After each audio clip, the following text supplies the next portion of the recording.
A group of people watches footage of a courtroom trial. The accused is brought in, and some of the group immediately form beliefs about her guilt or innocence based purely on her appearance. As the trial continues, people form beliefs based on other factors. When all the evidence has been presented and closing statements have been made, several of the group, despite paying careful attention to the proceedings, still haven't formed a belief about whether the accused is guilty or not guilty. It's often demanded of us that for a given statement X, we must arrive at a belief that the statement is either true or false. But this idea needs to be challenged.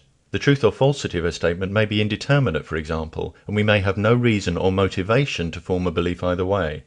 Just because a statement could be true or false, it's not inevitable or even necessarily desirable that we form a belief one way or the other. As Yale professor William Graham Sumner observed in 1906, men educated in the critical habit of thought are slow to believe. They can hold things as possible or probable in all degrees without certainty and without pain. Merely having a belief is no indicator of how carefully you've thought about something. People form superficial and false beliefs all the time.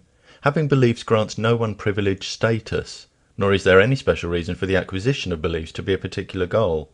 When scientists construct theories, for example, the aim isn't for people to form beliefs about them being true. It's to account for available data with a model that has the greatest explanatory and predictive power. There's more than one way to lack belief in someone's guilt. You may believe they're not guilty, you may not believe one way or the other. And there's more than one way to lack belief in the existence of a supreme God. You might have formed a belief that no such being exists, you might have formed no belief either way. Demanding that people believe such a being either exists or doesn't exist is a symptom of flawed black and white thinking. Non-belief either way is often confused with agnosticism, but agnosticism isn't about belief or non-belief, it concerns knowledge. An agnostic is someone who holds the view that nothing is known or can be known of the existence or nature of a proposed phenomenon, in this case a God. It's perfectly possible to hold this view while believing there is a God, believing there's none, or having no belief either way. Agnosticism isn't some middle ground between believing X and believing not X. It's an independent category compatible with belief or non-belief. Some people, and even certain otherwise respectable dictionaries, define atheism as the belief that there is no God with a capital G. But this definition cannot be adequate, as it would also apply to certain polytheists who believe there's no supreme God. The dominance of monotheistic religions has left many people with a tendency to forget that one God or none are not the only two options. But even with a monotheistic approach there are complications, because the word God can mean billions of different things. This is why I don't identify as a particular kind of atheist, because no subcategory of atheism reflects my attitude towards every God concept put to me.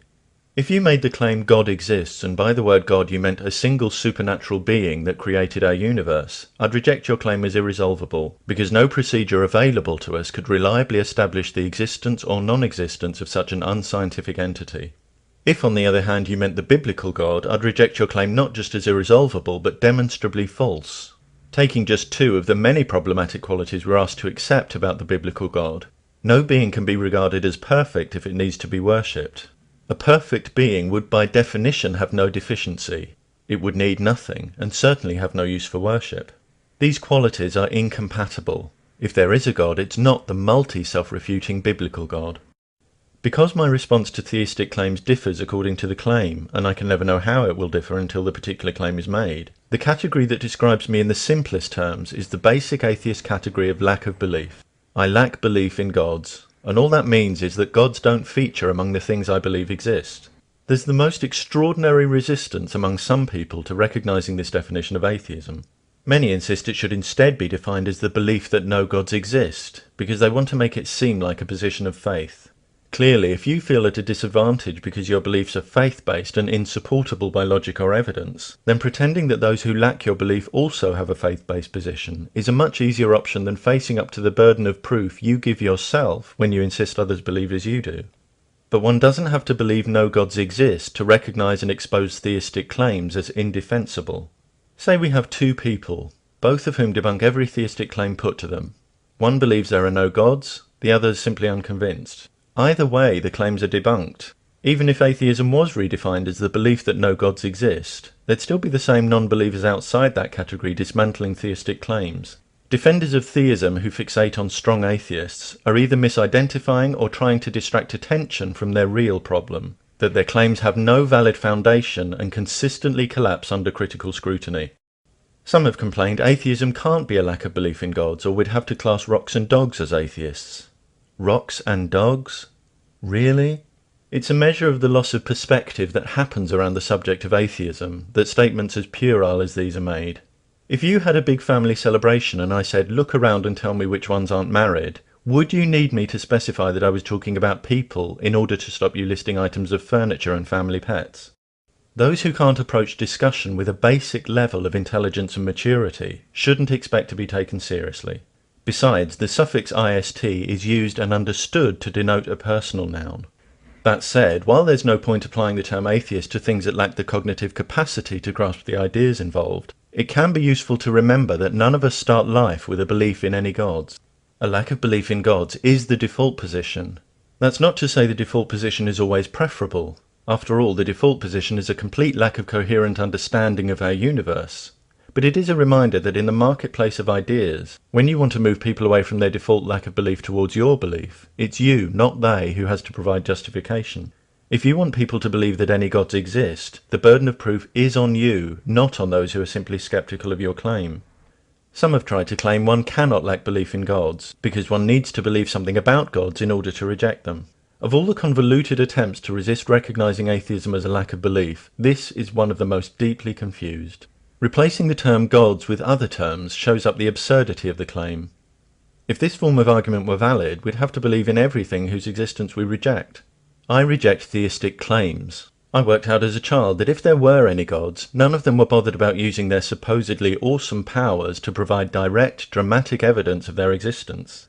Without evidence from gods themselves, it's only the claims of human beings that insist I take the existence of gods seriously, and I can reject those on the basis of defective reasoning, defective definitions, or lack of evidence. I don't have to believe anything about gods. Some have complained that defining atheism as a lack of belief says next to nothing about the atheist's attitudes, but then someone saying they're a theist also says next to nothing. Given the potentially infinite variety of things people might mean by gods, a statement of lack of belief or belief in them will be fairly basic in the first instance. People have enormously diverse reasons for not believing in gods. It's unrealistic to expect those reasons to be distilled in the definition of a single word. If hearing someone's an atheist doesn't tell you all you want to know, why not ask them more questions? Of course, not every atheist will find another conversation about gods a worthwhile use of their time, especially if you're not the first to bring up the subject that day. Some theists who are determined for atheism to mean more than a lack of belief note how fervent some atheists are in discussion and point out that fervency doesn't just come from a lack of belief. No, it doesn't. A great deal of fervency is a response to the hostility directed at us simply for not believing in gods, to being condemned, criticized, marginalized, and dehumanized by people who are unwilling to allow us to live our lives, who impugn our morality, who tell us we don't belong in the country in which we were born, who distort our education, attempt to monopolize government, and ostracize us for not participating in their rituals. Treat any group of people with such profound disrespect, and it would be surprising not to see fervency from some of them. Fervency is not a result of simply being an atheist, but nor is it solely a response to the disgusting manner in which atheists are treated. It also comes from a wider sense of injustice at the way human beings are being treated around the world, how church leaders are invoking baseless religious privileges to keep the details of child sexual abuse cases secret, how children are dying from torture and neglect after being branded as witches and demon-possessed, how adulterers are being stoned to death, gay people are being hanged, and other barbaric acts are being committed, all in the name of an entity whose basic existence can't be demonstrated. If we were all to witness an ancient scene of human sacrifices being carried out to appease a sun god, which of us would not see the dangerous ignorance in that bloody reasoning? It is grimly surreal to me as an atheist to find myself on a planet where so much wisdom is available, but on which people are still killing people in the name of gods. As an atheist, I'm free to see that when human beings behave abusively, they cannot justify their abuse by claiming it's what any god wants. They are accountable for their choices. Now that we've learned how to destroy all life on our planet, we can no longer afford to indulge in the comforts and rationalizations of magical thinking. With power comes responsibility, but equally with responsibility comes power.